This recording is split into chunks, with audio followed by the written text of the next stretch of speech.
मैं आचार्य शिवेंद्र पांडे श्री गायत्री ज्योतिष अनुसंधान केंद्र वेतिया से आज मन में बड़ा कौतूहल हो रहा है और अफसोस भी हो रहा है कि वर्तमान परिवेश में जो सनातन धर्मावलंबियों के ऊपर जो आघात हो रहा है, संतों के ऊपर जो आक्रमण हो रहा है, हमला हो रहा है, बेवजह संतों को बदनाम करके संतों की नृशंस हत्या कर दी जा रही है। वह केवल संतों की हत्या नहीं अपितु समस्त सनातन धर्मावलंबियों की वो हत्या है। अफसोस की बात है कि जिस देश में 80% आबादी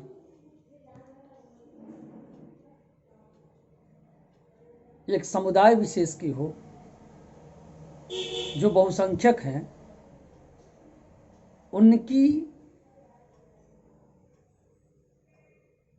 बात को प्राथमिकता देने के लिए कोई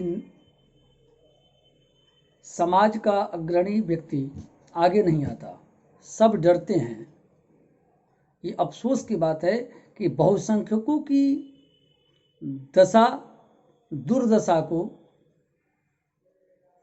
चरितार्थ करने के लिए समाज का कोई भी शिक्षित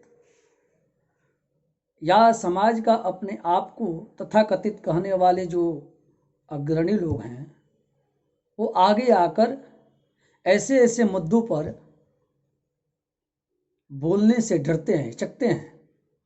खेद है, जो पालघर में, महाराष्ट्र के पालघर में जो हमारे संत जोना अखाड़े के जो दो संत हैं, श्री कल्पवृक्ष गिरिजी महाराज एवं स्वामी सुशील गिरिजी महाराज, साथ साथ उनके साथ एक ड्राइवर भी हैं।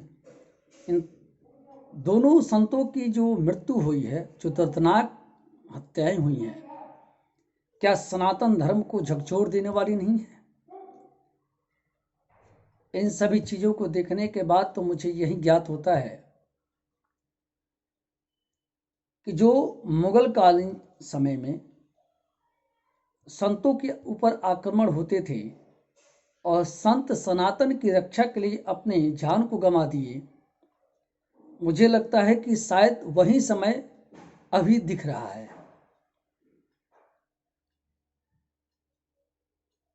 हम लोग किसी पार्टी को सपोर्ट नहीं करते, लेकिन ये जरूर कहते हैं कि जैसे किसी समुदाय विशेष के लिए प्रत्येक जो बुद्धिजीवी वर्ग के लोग हैं, जो आगे आ जाते हैं, मोमबत्ती लेके रोड पे निकल जाते हैं, अपने अवार्ड वापसी करना शुरू कर देते हैं,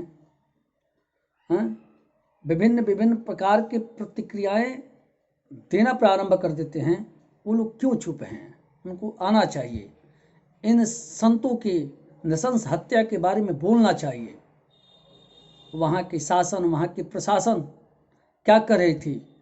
मुख दर्शक बन के रह गई थी।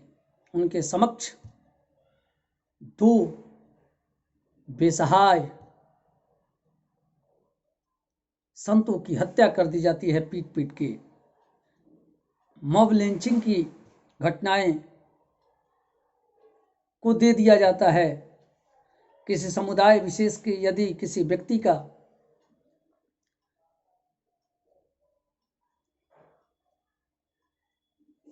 व्यक्ति की हत्या अगर होती है तो उस पर बहुत प्रकार के प्रतिक्रियाएं आनी शुरू हो जाती हैं। ऐसे नहीं होनी चाहिए, ये गलत है। मॉब लिंचिंग हर हाल में गलत है, चाहे वो किसी जाति किसी संप्रदाय विशेष का हो, होना ही नहीं चाहिए। मानवता ये नहीं है। मानवता ये है कि सर्वे भवन्तु सुखिनः, सर्वे सन्तु निरामया, सर्वे भद्राणि पश्यन्तु मा कश्चित् दुःखभाग् भवेत्। हमें सब लोग सुखी पूर्वक रहे, ये कामना करनी चाहिए। भीड़ को इकट्ठा करके किसी व्यक्ति, असहाय व्यक्ति को मार डालना, ये कहाँ तक की मानवता है? यह निर्दयता, ये क्रूरता मानव के अंदर नहीं हो सकता।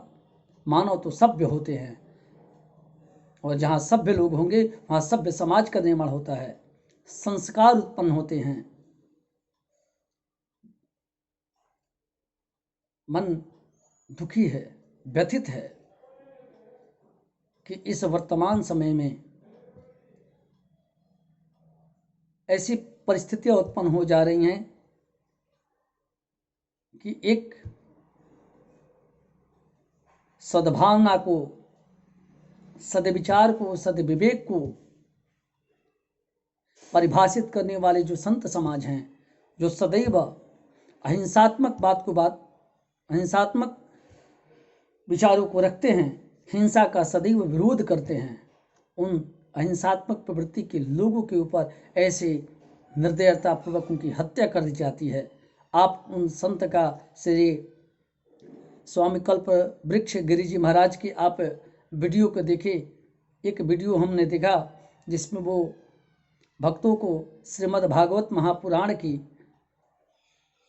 प्रथम श्लोक का जो है रसास्वाद, भगवता अमृत रसपान करने के लिए जो उन्होंने श्लोक बोला, और देखिए वहाँ पे बैठे लोग उन्होंने ये भी कहते हैं कि इनको चाय दिया। ऐसे विचार, ऐसे संत स्वरूप विचार के लोगों की हत्या करते, संस हत्या कर जाती है, तो फिर समाज के और क्या बचती?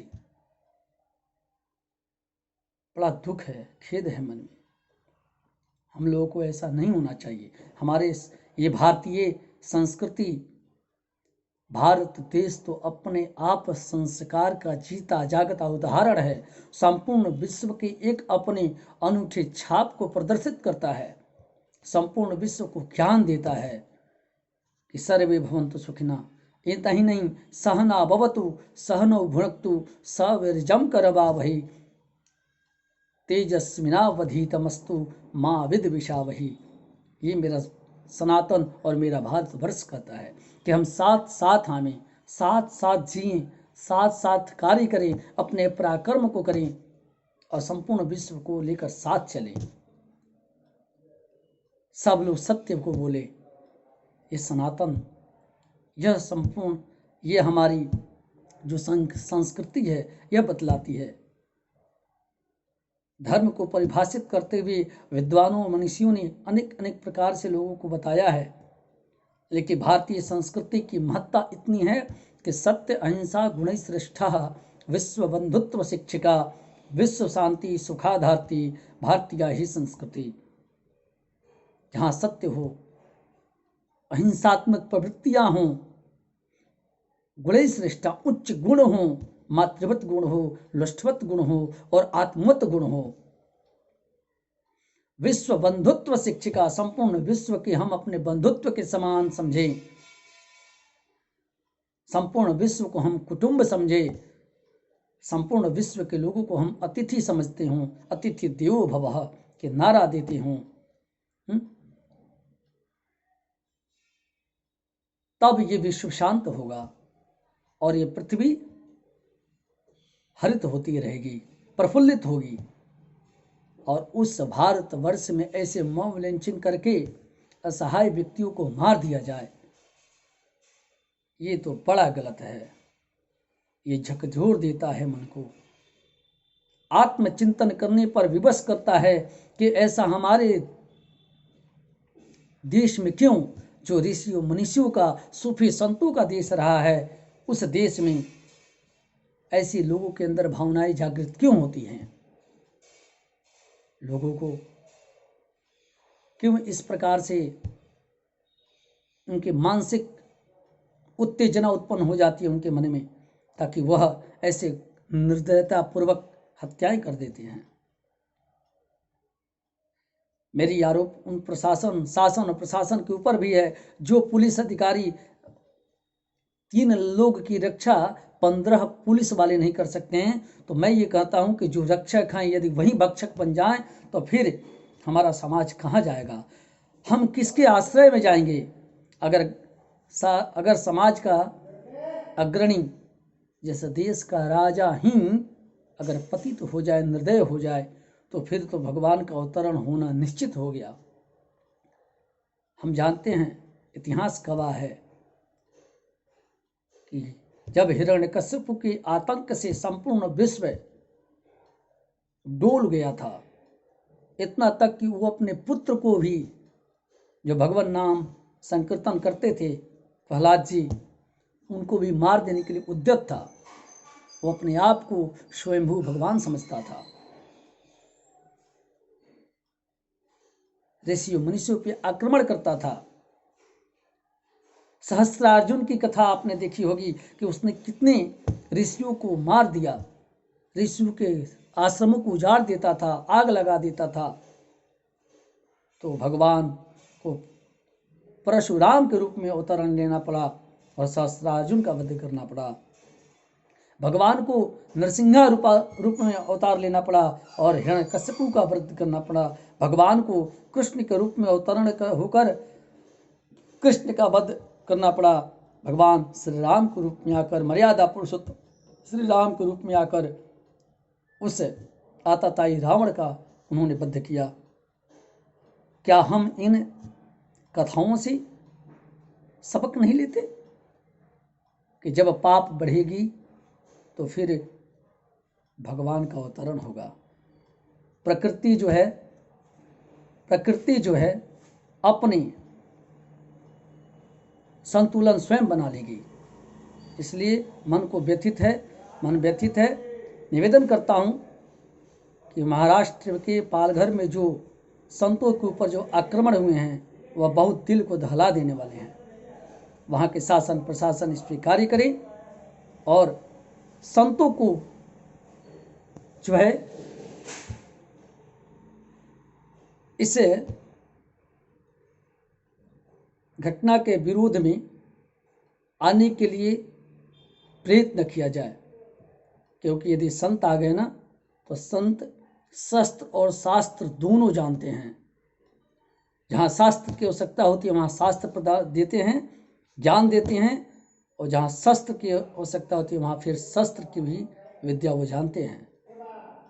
निवेदन करता हूँ कि इस पे ध्यान दिया जाए।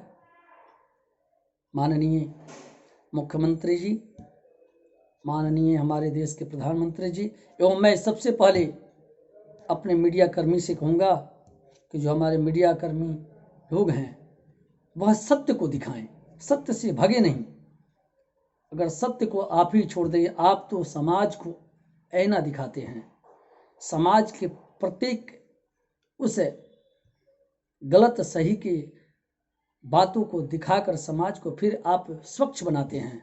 और यदि आप ही पक्षपाती हो जाएंगे तो फिर समाज का क्या होगा। इसलिए मैं निवेदन करता हूं मीडिया कर्मियों से कि आप लोग भी बढ़ चढ़कर इस घटना को प्रेषित करें और इसको निष्पक्ष जांच के लिए आप सभी जो है अपनी इस न्यूज को दिखाएं और मांग करें। इन्हें सभी मैं आशान्वित हूँ कि ऐसा ही होगा। जय श्री राम, जय श्री कृष्ण।